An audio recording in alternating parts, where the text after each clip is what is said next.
Okay, so this was the problem that we were doing. We were working on from section 4.9. We have a migration matrix M that uh, shows the probabilities of moving from city to city, city to suburbs, suburbs to city, and suburbs to suburbs. And of course, so like for instance, if you recall this 0.95 here, that means that if you live in the city, the chances after 1 year that you'll move to the city, which means you stay in the city, the chance of that is 95%. On the other hand, if you live in the city, the chance that you would, after a year, move to the suburbs is 5%. Okay, and then you have similar interpretations for uh, these two other probabilities here. Okay, so for instance, if you live in the suburbs, the chances after a year that you'll move to the city are 3%. It's less likely if you live in the suburbs, you would move back to the city. So that makes sense. And then, of course, if you live in the suburbs, the chance that you would stay in the suburbs is 97%. Okay, and so in the lecture from last time, we solved part A of this problem, and we solved part B of this problem. So I want to really focus on the part B. So we determined in part B that by finding the steady state vector, we were able to determine that the percentage of the population that would eventually live in the city, okay, after many, many, many years, basically think of it like an infinite number of years, but just think of it as many, many years. Eventually, the percentage of the population that would live in the city would be 37.5%. So remember, initially, 60% of the population in this region live in the city, but over time, that population is going to die down to 37.5%. 37.5%. And then, of course, the suburbs, it would follow that the suburbs, initially, there were 40% of this population living in the suburbs. Well, then over time, eventually 62.5% of the population will be living in the suburbs. So this is an important application, particularly in business, because if you're going to build like a Starbucks in the city, and the city's starting to lose population, over time, would you be all right if 37.5% of the population lived in the city and that were like constant? Would that be all right with you? These kind of decisions are this kind of information is important. They don't build businesses, restaurants, the Olive Garden. I often wondered, why don't we have an Olive Garden in Rockville or Gaithersburg? Well, I don't know. There's some reason for that, but they have one in Frederick, right? So there's reasons. There's reasons, and maybe there are other reasons, but you can see what I'm trying to say. There are businesses that do better in the city, and there are businesses that do better in the suburbs. So there you go. So okay, now again, we determined that eventually 37.5% of the population will live in the city. So eventually the percentage of population that lives in the city will stabilize to 37.5%. And again, we started with 60% of the population living in the city. But now the question we could ask is this. We could ask, well, suppose instead of, let me just see here. Let's say that instead of starting with 60% of population living in the city, what if we had started with a population of 80% living in the city? Would that population over time eventually become 37.5% as well? In other words, for part C here, does the eventual population distribution depend on the initial population distribution? So in other words, no matter, doesn't matter initially what percent of the population live in the city. Would that determine eventually how many people will live in the city after a long time? What do you think? Do you think the eventual population of people living in the city depends on the initial population? Benjamin doesn't think so. All right, Benjamin doesn't think so. Okay, might we have some other opinions?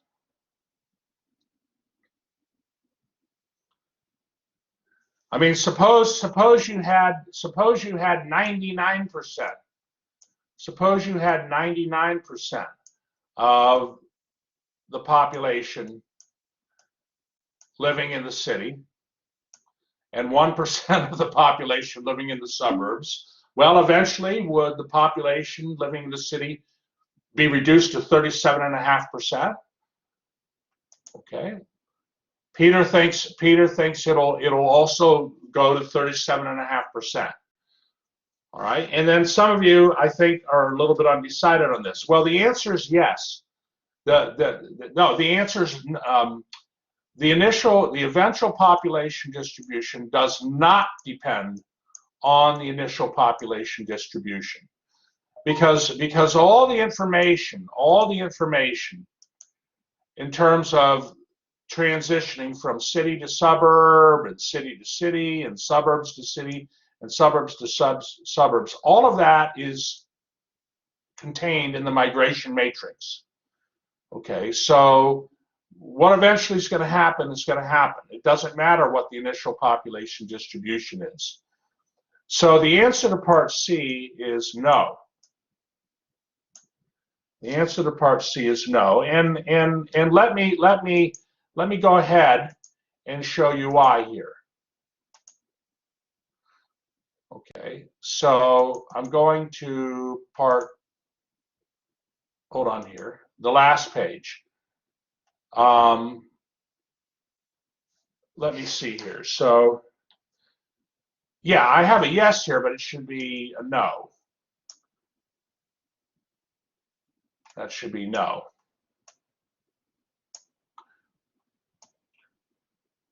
Regardless of the initial population distribution, eventually 37.5% of the population will live in the city, and 67.5% of the population will live in the suburbs.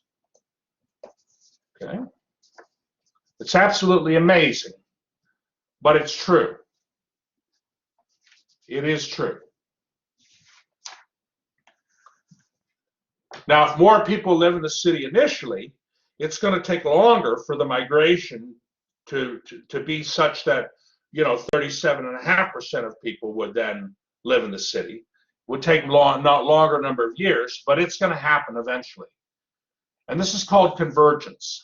This is called convergence. The Markov chain is going to converge to the steady state vector. So why would this, could I kind of show this to you intuitively? Right, this is basically supported in Theorem 18 in section 4.9.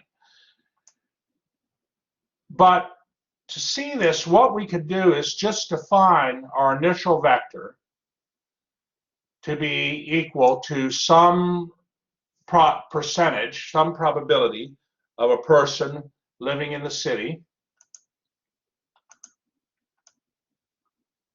and some probability of a person living in a suburb. And the only requirement is that these two probabilities equal 1. Okay, well, the vector Q, which is, let me just see here, one moment. Let me try to use my little my little marker here. The vector Q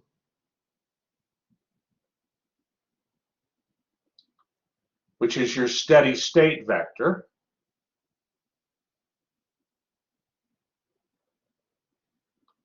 Steady state vector.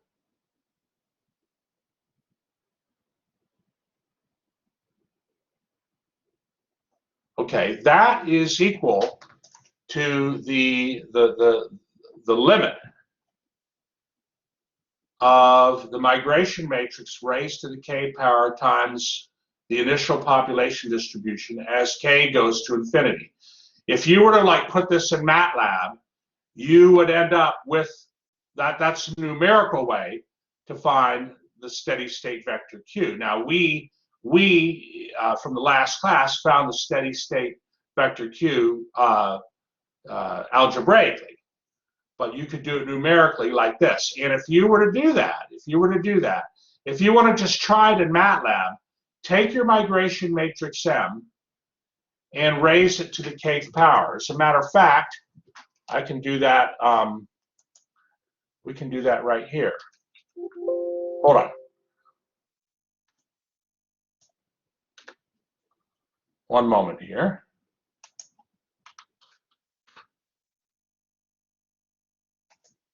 Let me justify this step here by bringing up the MATLAB, and so what I'm trying to do is justify that m to the kth power. When you take the limit as k goes to infinity, that converges to this matrix here with columns 3/8, 5/8, and 3/8, 5/8. Notice that corresponds to 32.5% and 67.5%, the eventual distribution of the percentages in city and suburbs. So okay, let me go into the MATLAB here, and I'll do this I'll do it right now. Actually, I'll actually do this right now. Let me see.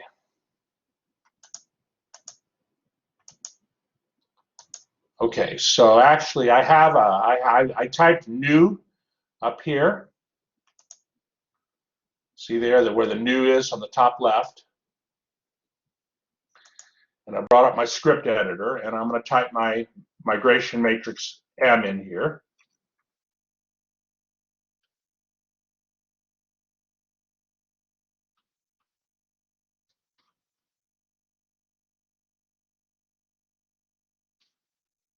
Okay, now I'm going to make a mistake on purpose here. I'm going to put see that there?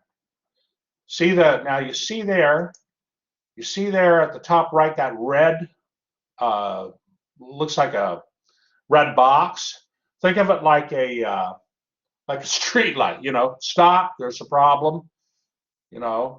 If you click on the little red thing, okay, it says, oh, with a little thing there, it says invalid syntax. Oh, and actually tells you what the problem is.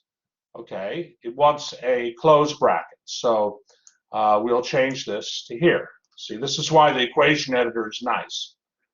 Okay, and what I'm going to do is, let me now.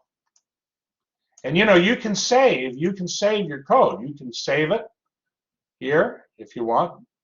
But I'm not going to save this. I'm just going to copy this, paste it in here. Okay, yep, that's the migration matrix. And now what I'm going to do is I'm going to take M and raise it to the 100th power. Okay. Now, if I raise M to the 101st power, you'll see that got to be a little careful here. Got to be a little careful. I want 37.5% and 62.5% on the columns. I don't quite have that yet. And actually, what I'll do here, hold on here, okay, everybody's seen okay. I'm going to use a command called format long. Okay. And actually, what I'll do, let me do CLC, so I get to the top here. Let me do format long. Okay, let me type M, and you see it carries a lot of decimals, Okay, and now I'm going to raise M to a higher power, maybe 1,000th power, 1,000 power. Okay, well, it's not quite 0.375, but it's and 0.625, but it's pretty close. Okay, let me see. Could I raise it to 10,000? Try that on your TI calculator, see what happens. All right, well, you know, it's format long, so it may never get, because of round-off error, we may never get there. But you can see what I'm saying. I mean, it's pretty clear then that the column vectors of this matrix are 37.5% and 62.5%. Okay, so sometimes you have to go out a certain number of decimals to sort of get stabilization. And I don't know if this will ever get. See, as humans, we can get the exact answer without round-off error, right? Like we did in part B. Let me try. Let me see. Will it complain on this? No. Okay. So it's pretty much. It's doing the best it can. But are there any questions on this? How many are liking MATLAB because of taking a matrix, raising it to a very high power?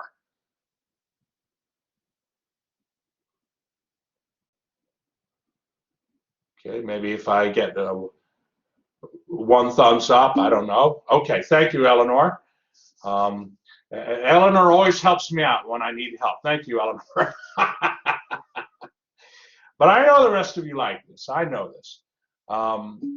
So thank you. Okay, so now let's go. Are there any questions before I go back to the solution here? All right, let me go back then to the thing I'm sharing here. Hold on, where is it?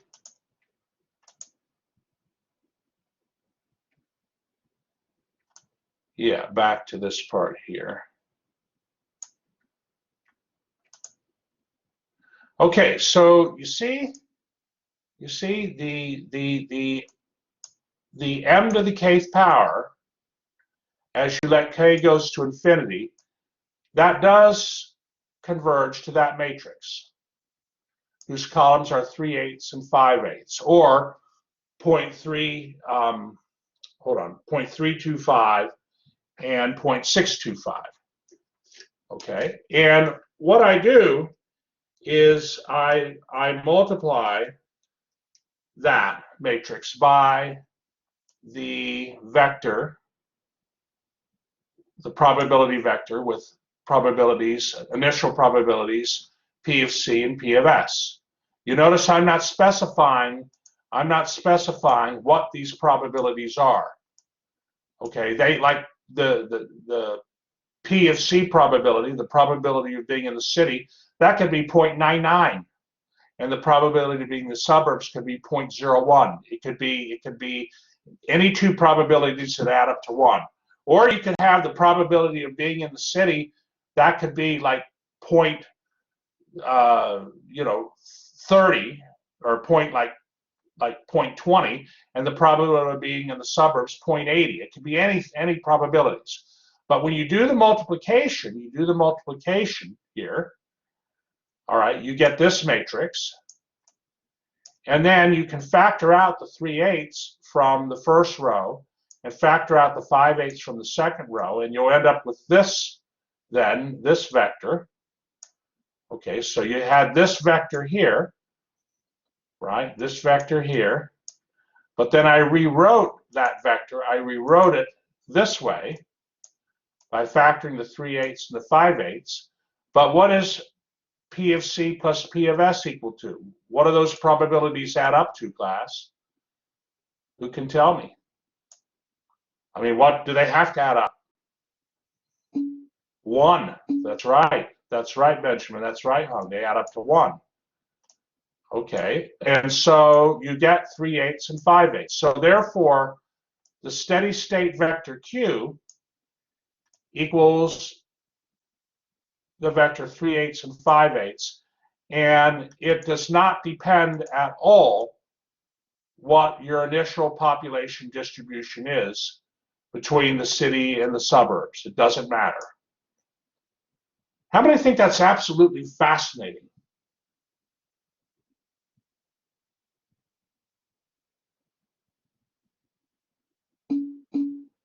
Yeah, yeah, I agree, Eleanor. I agree, Hung. It is, but intuitively, you know, when students see it, sometimes say, "Oh, wow, how can that be?"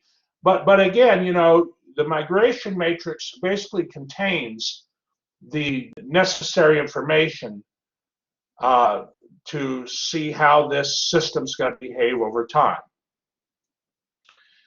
So it's I'm thinking of it kind of like think of it like a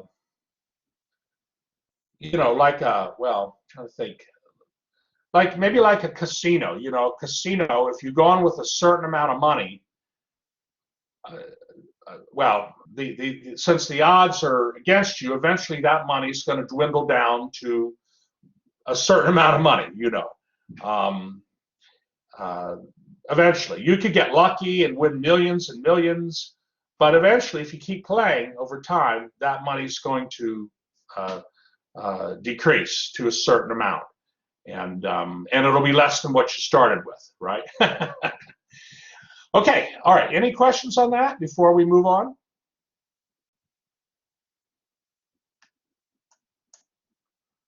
Okay, I'll stop the recording.